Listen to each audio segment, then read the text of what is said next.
Aprecio mucho a la doctora Ivonne Martínez, especialista investigadora en psicología, catedrática de la Universidad Popular Autónoma del Estado de Puebla, que se enlace con nosotros y nos comparte esto que, si no hubiera sido por este par de diputadas, tal vez seguiría ocurriendo porque esto no es nuevo. Penosamente, ellas lo maximizaron, lo expusieron en su máxima potencia en redes sociales en unos cuantos segundos.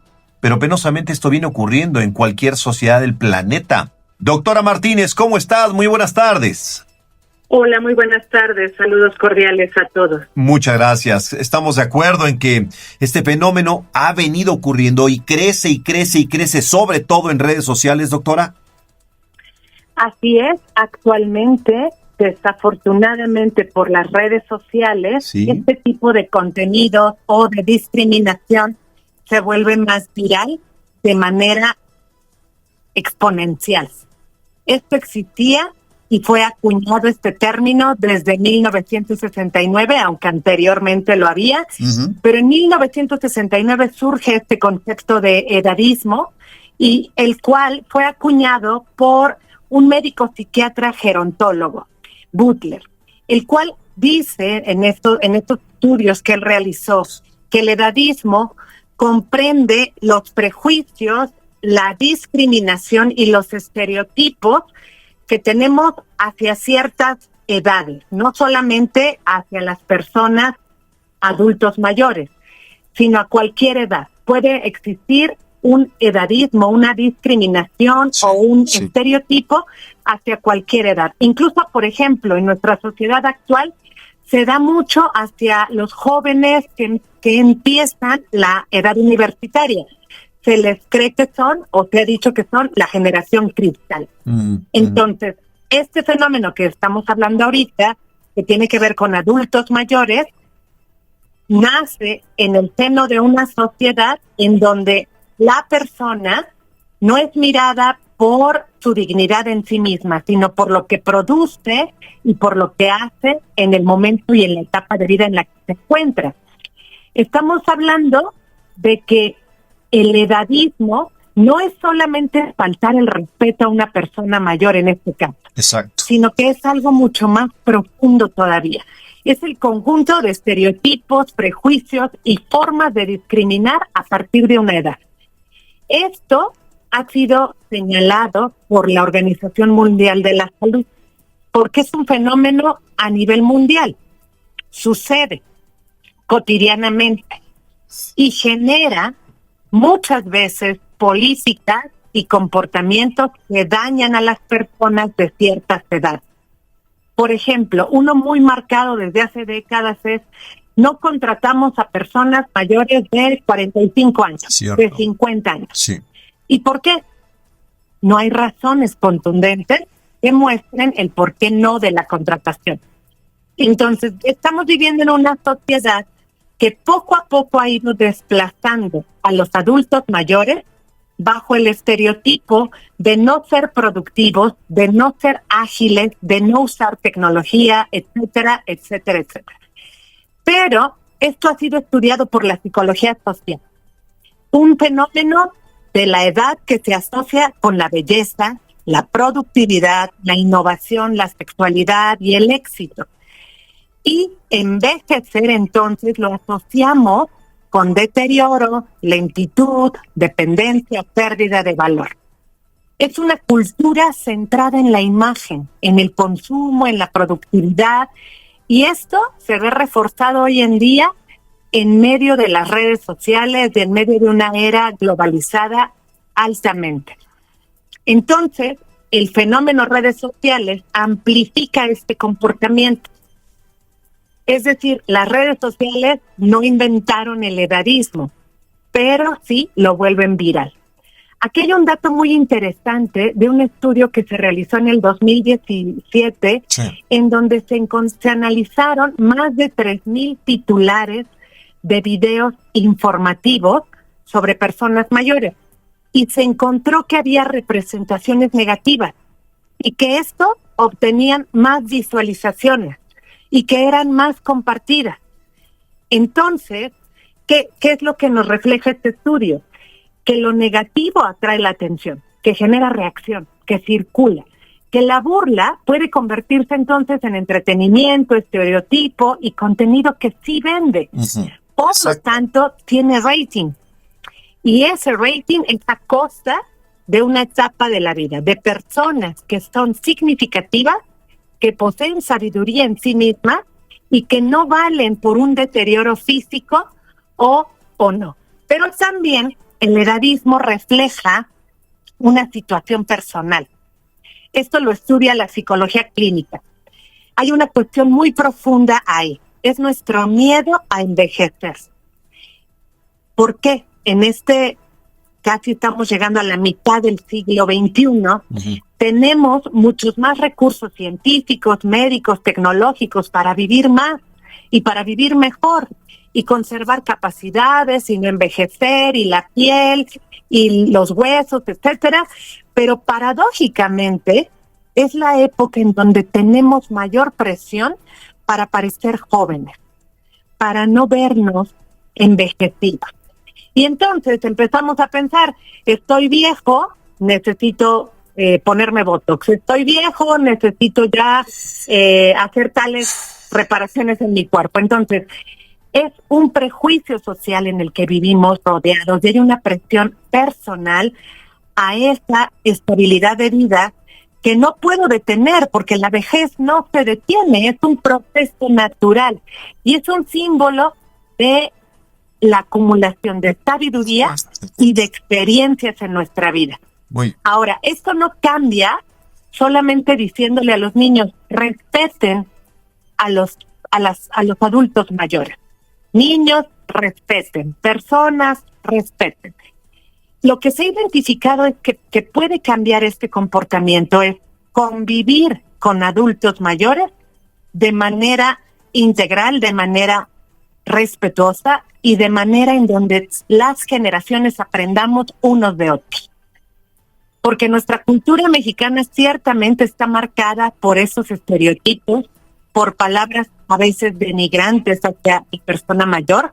Por ejemplo, decir abiertamente está ruco, está ruca, y que tiene una connotación negativa en medio de el chiste o la burla. bueno. Entonces, más allá de pedir respeto, se trata de cambiar nuestras ideas y de lo que significa envejecer y del valor, sobre todo, que concedemos a una persona en cada etapa de su vida. Tan respetable es tu edad joven como respetable es la edad de un adulto del que procede también toda nuestra estirpe, nuestra generación, nuestros abuelos, nuestros padres, y en donde sin querer o poder evitarlo vamos a llegar todos. Entonces, la paradoja real, Iván, de nuestra vida es que nunca habíamos tenido la posibilidad de vivir más años, pero al mismo tiempo tanta presión para ocultar que estamos envejeciendo y que existen y están a nuestro alrededor estas personas tan valiosas, los adultos mayores, como nosotros lo somos también. Entonces, combatir el edadismo significa realmente construir una sociedad en la que nadie pierda la voz, en donde haya oportunidades reales, concretas, capacidad de decidir, reconocimiento, pero sobre todo la dignidad por cumplir años y por saberme valioso más allá de mis errores, de mis arrugas, de lo que yo he construido a lo largo de mi vida y lo que la naturaleza, mi biología está haciendo conmigo. Es real. Necesitamos construir sociedades más armoniosas en la convivencia y por ende se dará el resultado del respeto. Doctora Ivonne Martínez, te valoro mucho, te valoramos, me parece, el equipo, mucho tu reflexión, tu conocimiento y por supuesto tu punto de vista sobre esto que existe antes de la señora Palomares y de la señora Salvatori y de otros muchos, porque son muchos los que a través de las redes sociales han magnificado, precisamente han hecho impresionantemente grande esto que se llama edadismo, marginar, menospreciar, burlarse, invisibilizar. Vamos a una o a muchas personas de determinada edad. Te agradezco mucho tu punto de vista, doctora Martínez. Muchas gracias a ustedes y gracias por esta preocupación en construir una sociedad más digna, más respetuosa sobre todo. Pues más nos conviene a todos, es lo que nos conviene a todos. Te mando un fuerte abrazo, doctora, gracias.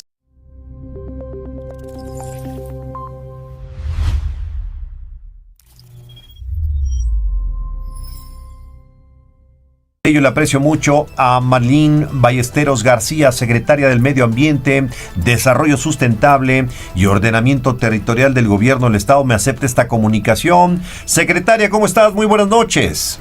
Iván, qué gusto saludarte a ti, a tu auditorio. Muchas gracias por la llamada para servirles. Al contrario, gracias a ti, Marilyn, por aceptar platicar con nosotros. Decía yo que, pues hombre, el hecho de que venga la presidenta a arrancar un programa de este tamaño y que venga a las faldas del Popocatépetl, hoy el camino justamente que conocemos ya como el de los pueblos mágicos, me parece que es demasiado emblemático. No sé cómo lo veas tú, secretaria. Estamos felices y agradecidos por la visita de nuestra presidenta, por haber escogido Puebla como el centro de la reforestación nacional que ya implementó ella misma como cada segundo domingo de mes de agosto de cada año. Sí, totalmente de acuerdo. Ahora, cuéntame por favor cómo están los números de reforestación en Puebla, si eres tan gentil, secretaria. Claro que sí. Comentarte, el día de ayer se reforestaron 10 hectáreas y fueron 10,000 árboles los que se plantaron ayer, con la ayuda de diferentes dependencias, obviamente, y involucrados también nosotros como Estado y nuestro gobernador Alejandro Armenta. Y de ahí se pretenden reforestar más de 2 millones de árboles este año, con la ayuda de 100 municipios, sociedad civil, escuela, en fin, que todos nos involucremos para lograr llevar esta meta a cabo. De acuerdo, estos 2 millones de árboles es en el resto del sexenio, ¿estamos de acuerdo? No, los pretendemos sembrar ahorita, finalizar 2026, cuando mucho 2027, Iván, y sé que, bueno, es 2 millones alta, tenemos alta la vara, pero yo creo que lo vamos a lograr perfectamente bien, porque decirte que es importante, ahora sí que meternos duro estos meses, porque son los meses ideales para sembrar por las lluvias, que son agosto, septiembre, octubre. De lluvia, sí, estoy de acuerdo contigo, pero hoy día tenemos 2 millones de ejemplares vivos para poder hacerlo, repito, en los próximos meses. Claro, nosotros en nuestros viveros tenemos alrededor de 500,000 plantas listas para sembrar y bueno, pues también vamos a adquirir de algunos viveristas nacionales, poblanos, amigos nuestros. Ya, de acuerdo. Entonces, sí es para por lo menos un año de trabajo intenso, pero sí es para este periodo que tú me refieres. Yo, con toda franqueza, imaginé 2 millones de árboles, pues seguramente iremos trabajando a razón de 500,000 árboles por los próximos 3 años y medio. Así es, vamos a trabajar fuertemente para que lo logremos en este año, Iván. Vaya. Esos 2 millones de árboles, sí, es alta la meta, pero creemos que lo podemos lograr. Dime, ¿cuántas hectáreas se verán beneficiadas, secretaria? Pues son acerca de 2,000 hectáreas las que se van a beneficiar a lo largo y ancho de nuestro estado, con la participación de más de 100 municipios. Bueno, pues esa es una parte de la información. Ya se comenzó con esta meta, ya se comenzó con los árboles que tú comentabas este fin de semana. Esta es una parte importante. La otra parte importante es no perder los árboles que ya tenemos, que son adultos y que se tardaron 20, 30 años, secretaria. Sí, claro. Fíjate que yo siempre digo que sembrar un árbol es un acto de generosidad para nuestras siguientes generaciones, para el futuro de nuestro Puebla, porque nosotros sembramos y tal vez nunca vamos a ser cobijados por su sombra, pero sí las futuras generaciones, nuestros hijos, nuestros nietos. Así es que, como bien dices tú, es muy importante sembrar, pero también cuidar todos los árboles que ya tenemos para que puedan existir y sigan existiendo en nuestro estado. Ya, de acuerdo. Bueno, hay 100 municipios involucrados. Quiero pensar que la zona metropolitana está comprometida al 100, sin importar por supuesto, afiliaciones políticas o partidistas. Esto no es un asunto de partidos, es un asunto de principios elementales de supervivencia humana. ¿Hay alguna indicación especial si la gente quiere participar con la Secretaría? Por favor. Claro que sí, que se acerque con nosotros. Estamos también donando árboles a los que nos piden, como asociaciones civiles, incluso personas particulares, a escuelas, a municipios que ya se han acercado, etcétera. La intención es precisamente reforestar el mayor número de hectáreas posibles. Así es que estamos a la orden y que se acerquen las secretarías de puertas abiertas para poder reforestar el mayor número de hectáreas posibles. Bueno, pues gracias por la precisión que haces esta tarde, Marilyn Ballesteros. 2 millones de árboles para reforestar 2,000 hectáreas en coordinación con 100 municipios, y el trabajo se proyecta para este 2026, que es una meta ambiciosísima. A lo mejor parte del 2027, pero de todas maneras sigue siendo, como dices tú, déjame utilizar tus términos, por favor, Marilyn. La vara está muy alta, pues hay que meterle potencia, y si necesitas de difusión y si necesitas, por supuesto, aquí estás, cuenta con nosotros y estamos puestos para esto que bien refieres también. No nos van a cobijar esos árboles ni a ti ni a mí, pero muy potencialmente a tus nietos y a los míos, que sin duda alguna. Así es, Iván, y como dice nuestro gobernador Alejandro Armenta, tenemos que pensar en grande, y estamos aquí para trabajar, hacer nuestro mejor esfuerzo, llegar a las metas que nos ponemos y que nos proponemos. Yo te aseguro que si lo logramos, vamos a ser el estado número 1 en el país, con una cantidad de reforestación de 2 millones de árboles. No, hombre, es una super meta. Yo no creo que no creo que haya sido casualidad que la presidenta arrancara aquí ayer en las faldas del Popo. Te mando un fuerte abrazo, secretaria, gracias por platicar con nosotros. Al contrario, Iván, la agradecida soy yo. Les mando un fuerte abrazo a ti, a todo tu auditorio. Quedo atenta y a la orden siempre. Igualmente, gracias Marilyn Ballesteros.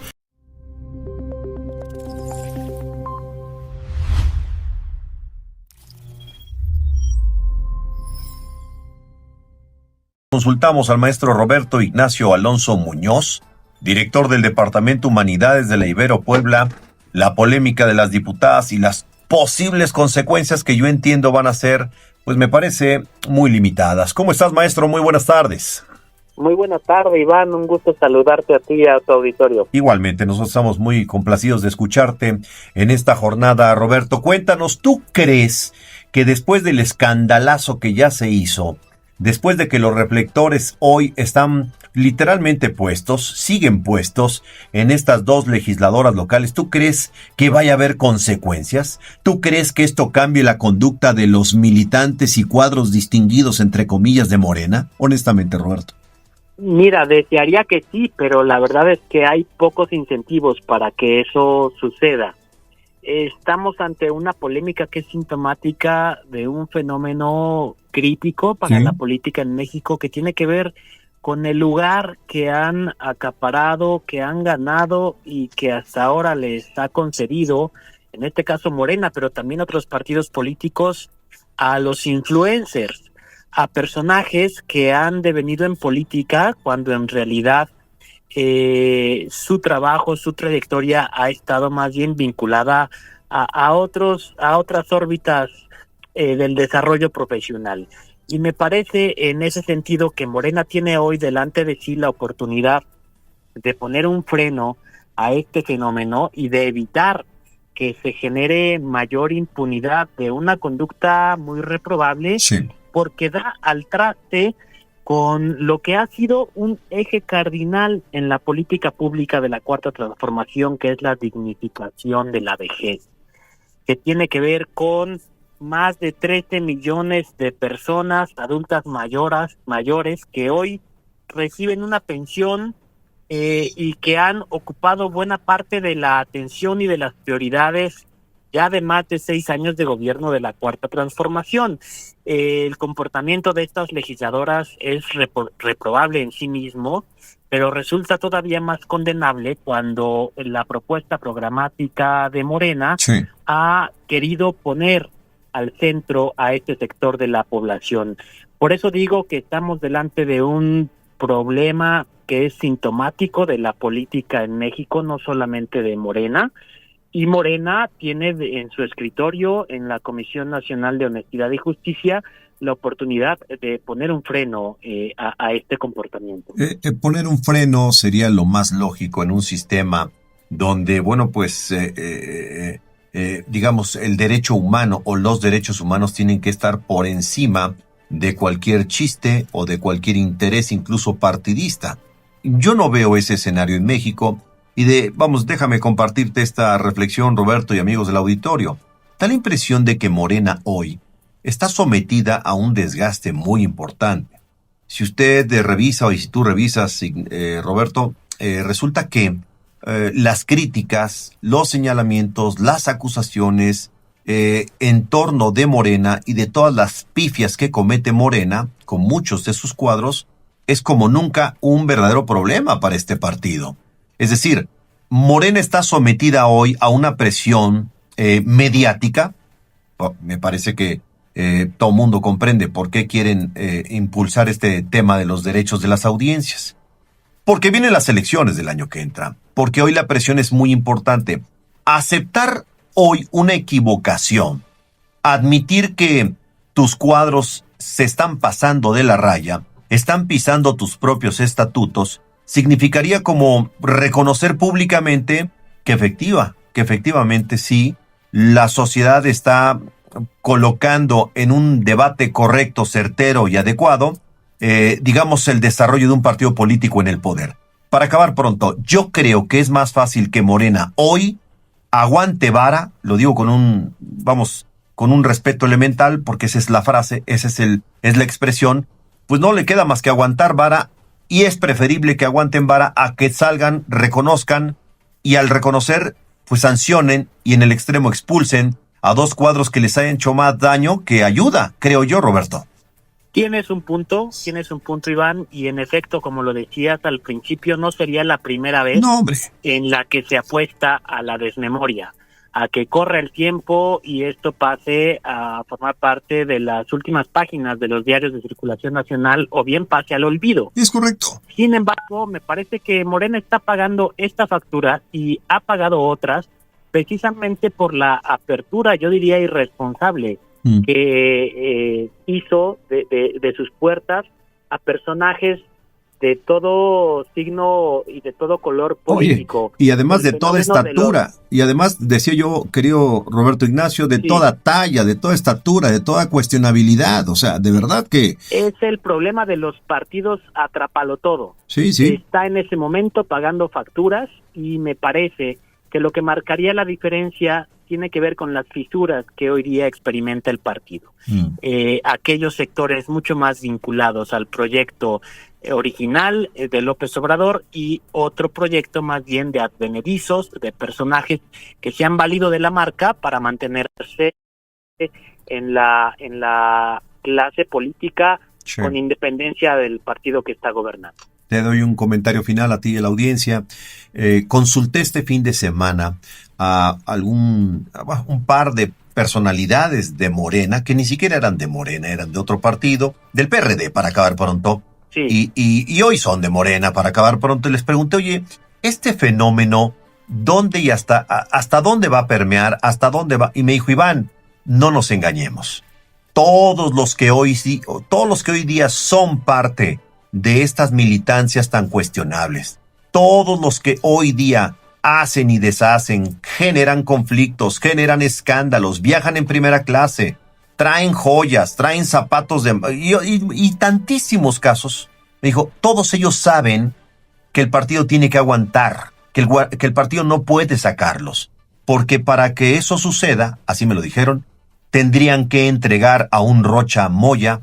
Para que eso suceda, tendrían que evidenciar a una cantidad de funcionarios que están en el poder y que están siendo cuestionados o señalados por autoridades norteamericanas y que no lo han hecho. Y entonces la reflexión es, mientras haya impunidad a esos altísimos niveles, estos son juegos de niño, y sí lastiman, y sí se mofan, y sí se burlan de la sociedad. Pero Morena está entrampada en su propia realidad al haber metido a casa a estos personajes. No sé qué opines finalmente. Completamente de acuerdo contigo, Iván. Enfrenta su propio laberinto Claro. y ya veremos cómo sale el partido de este episodio, que no es menor, insisto, por la centralidad que han tenido las personas Totalmente. adultas mayores en su programa de gobierno. Son columna vertebral de Morena, son su base electoral más importante y se pitorrean de ellos y de ellas. Pues imagínate el escenario. Completamente. Ahora finalmente te preguntaría, ¿tú crees que esta va a ser la última situación, el último episodio escandaloso de Morena? Pues mira, me llamó la atención cómo horas después nuestro gobernador cometió una pifia y al momento, pocas horas después, tuvo que salir al paso para reconocer su error con el comentario relativo a los baches en una zona de nuestra entidad. En este sentido, yo considero que hay una mayor conciencia de las y los servidores públicos, de las y los representantes populares, de que los ojos del electorado, de las propias filas dentro de Morena, están vigilantes. Y eso me parece que es un buen signo en el sentido de tener conciencia de la diversidad de perfiles políticos que hay dentro del partido y de aquellos que buscarían ser premiados y aquellos que buscarían ser más bien castigados con el voto no solamente del electorado en general, sino de las fuerzas dentro del propio partido. Bueno, el Ejecutivo efectivamente salió al paso, dijo, me disculpo, me confundí, hay un error y no debe repetirse y no se repetirá. Ojalá que, bueno, lo deseable es que esta pauta conductual del gobernador de un estado pues sirva para toda la base de militantes y la base de cuadros que se sienten tocados por la divina providencia. En fin, ojalá que esto no se repita por el bien de México, ¿sabes, Roberto?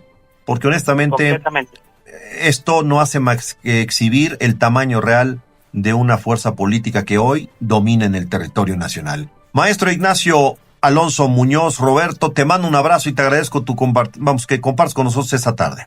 Igualmente, querido Iván, muy buena tarde. Hasta pronto, el director del Departamento de Humanidades de la Ibero Puebla.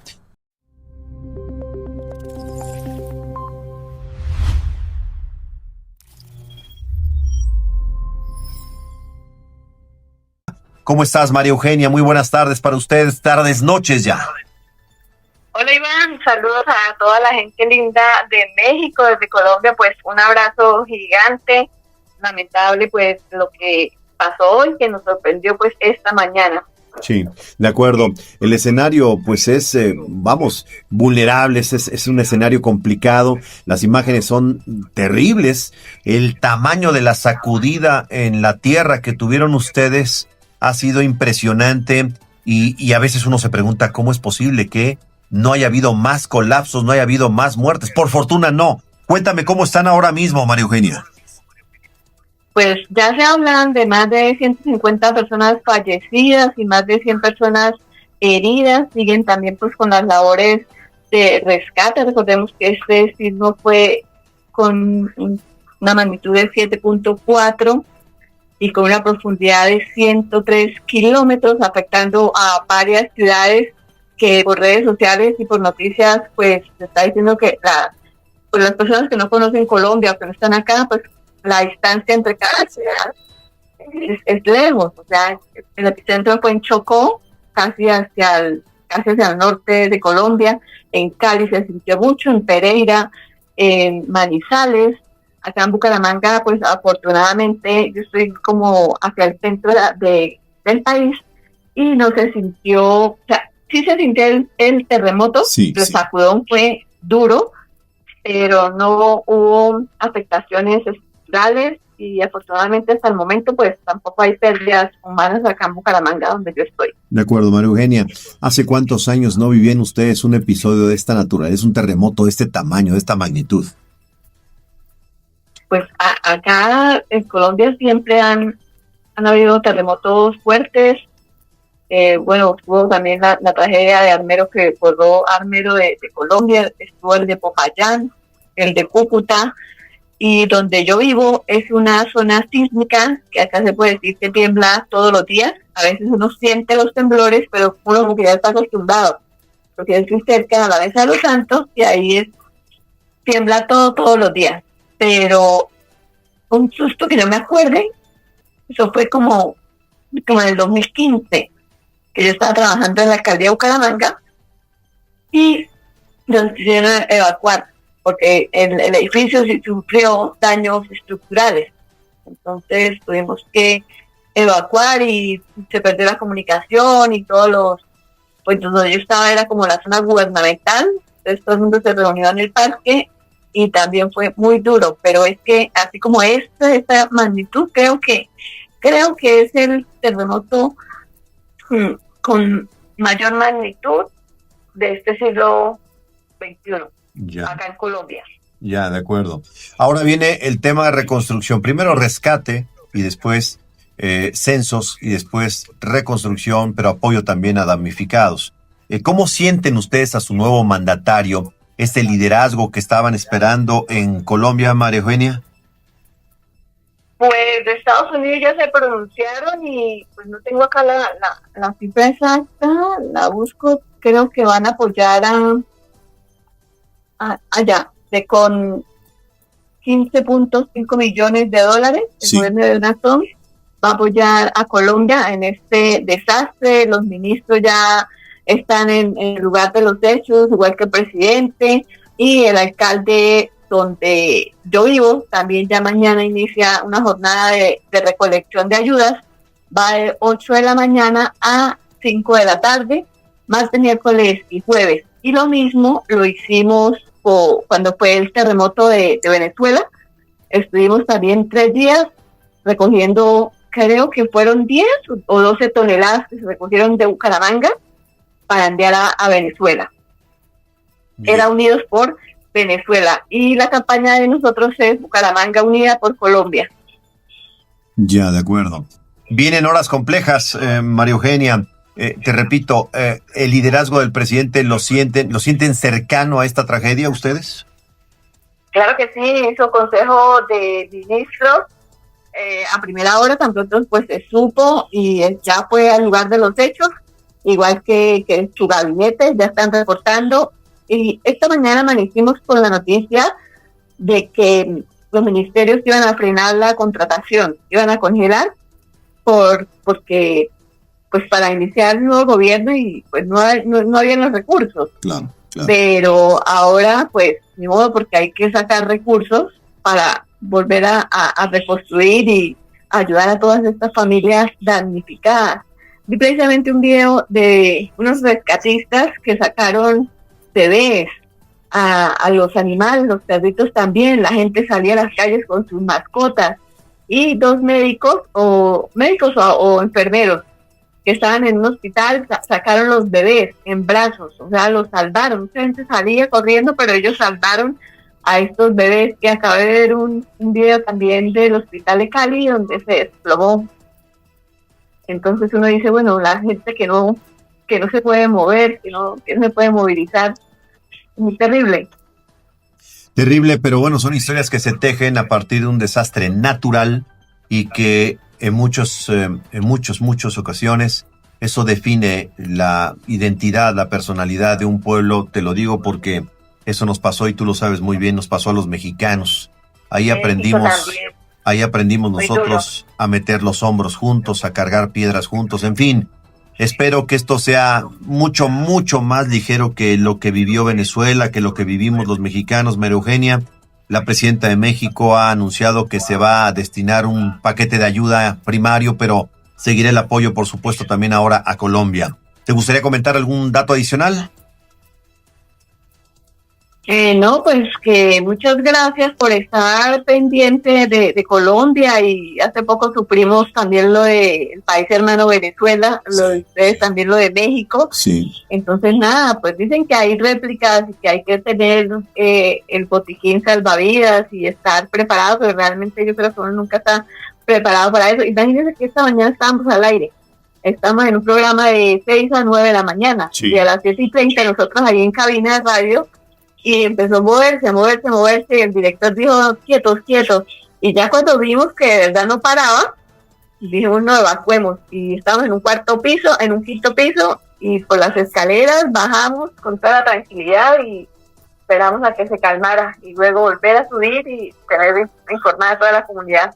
Sí, es parte de la labor que nos ha tocado a todos quienes, de alguna manera, en algún sismo hemos estado en esa misma responsabilidad, en informar, sin importar evidentemente pues los escenarios de estrés y de angustia. Hay que comunicar tranquilidad. No sabes el gusto que me da saber que, bueno, pues hiciste lo correcto y que hoy estamos platicando, por fortuna.